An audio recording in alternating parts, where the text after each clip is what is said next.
दोस्तों नमस्कार। तो जैसा कि आपको पता है कि 16 तारीख को आचार संहिता लागू कर दी गई पूरे देश में। और जैसा कि सुनने में आ रहा था कि अब आचार संहिता के बाद सिर्फ और सिर्फ पार्टियां चुनाव पर ध्यान देगी, लेकिन कहीं ना कहीं देश का माहौल जिस तरह से कल अरविंद केजरीवाल को उनके घर से गिरफ्तार किया गया है, उसको देखते हुए लगता है कि आचार संहिता के बाद भी केंद्रीय एजेंसियां पूरी तरह से एक्टिव है और वो अपने नेताओं को सिरमौर पर बिठाने के लिए पूरी तरह से आश्वस्त हैं। क्योंकि जिस तरह से कल अरविंद केजरीवाल की गिरफ्तारी हुई है, उसको देखते हुए लगता है कि विपक्ष इस बार कुछ नहीं कर पाएगा। क्योंकि जिस तरह से कांग्रेस के खाते सील किए गए हैं, फ्रीज किए गए हैं, माफ कीजिएगा, फ्रीज किए गए हैं, और उसके बाद अब अरविंद केजरीवाल की गिरफ्तारी हुई है, क्या इससे माहौल बीजेपी के पक्ष में जा रहा है या विपक्ष के पक्ष में जा रहा है? तो हमारे साथ हैं एआईएमआईएम के वरिष्ठ नेता जो कि उत्तर प्रदेश के सचिव हैं, हाजी आरिफ। इन्होंने लास्ट टाइम उत्तर प्रदेश में विधानसभा में चुनाव लड़ा था, धौलाना विधानसभा से। तो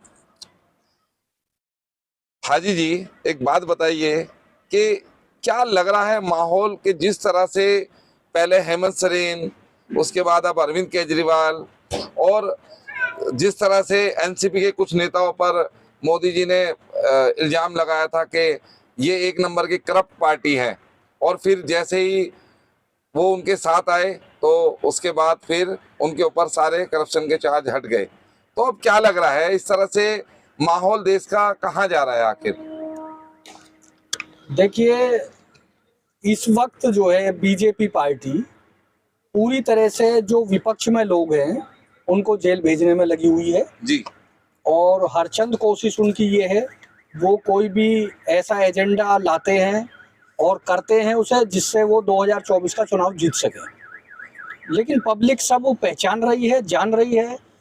चूंकि कोई भी नेता है अगर या तो वो बीजेपी में चला जाए तो ऐसे समझो जैसे वॉशिंग मशीन में से बिल्कुल साफ और फ्रेश धो के निकाल दिया हो उसको। जिस तरीके से विजय माल्या यहाँ से भागे, तो उसके बाद वो यहाँ से चंदा दे के बीजेपी पार्टी को तब यहाँ से भागे। इसी तरीके से जिसके यहाँ भी ईडी का छापा पड़ता है, किसी भी हमारे यहाँ किसी भी मुखालिफ के यहाँ, विपक्ष के यहाँ, ये लोग छापा डलवाते हैं, फिर वो पार्टी में चंदा दे देते हैं, उसके बाद वो फ्रेश हो जाते हैं। तो एक बात बताइए मुझे, चलिए मान लीजिए वो चंदा दे के फ्रेश हो जाते हैं, लेकिन मेरा आपके पास आने का रीजन ये है कि सभी विपक्षी पार्टियों के घर किसी ना किसी रूप में ईडी की छापेमारी हुई है। तो एक एआईएमआईएम ऐसी पार्टी है जिसके यहाँ अभी तक किसी भी तरह की केंद्रीय एजेंसियों का छापा नहीं पड़ा है। इसका क्या कारण है? देखिए, इसका मेन कारण ये है, एआईएम पार्टी का अभी तक कोई भी मुख्यमंत्री नहीं बना। ठीक है, कोई मंत्री नहीं बना। ठीक है, ये जो छापे पड़ रहे हैं भ्रष्टाचार के छापे हैं। और एआईएम की जो लड़ाई है वो लफ्जों की लड़ाई है। एआईएम जो लड़ाई लड़ती है वो सिर्फ लफ्जों की लड़ाई है। और जो छापे पड़ रहे हैं, जो बीजेपी जो छापे डलवा रही, वो सब जितने लोगों ने भ्रष्टाचार किया है या जो मुख्यमंत्री के पद पे रहे हैं या मंत्री के पद पे रहे हैं, जिन्होंने घोटाले किए हैं। क्योंकि एआईएम का कोई भी नेता भी मंत्री नहीं बना, मुख्यमंत्री नहीं बना, इसलिए जो है उसके पास कोई एडी या जो है कोई फोर्स वगैरह नहीं जाती। तो एक बात बताइए कि जिस तरह से अब हर किसी एक ऐसे नेता के ऊपर जो छापे डल रहे हैं, तो क्या इस तरह से जब विपक्ष ही नहीं रहेगा तो सीधे सीधे ये वन साइडेड चुनाव को क्यों नहीं घोषित कर देते हैं? क्यों नहीं इस देश को राजा का देश घोषित कर देते हैं? देखिए, विपक्ष तो है, लेकिन अभी जनता पहचानने में थोड़ी देर कर रही है।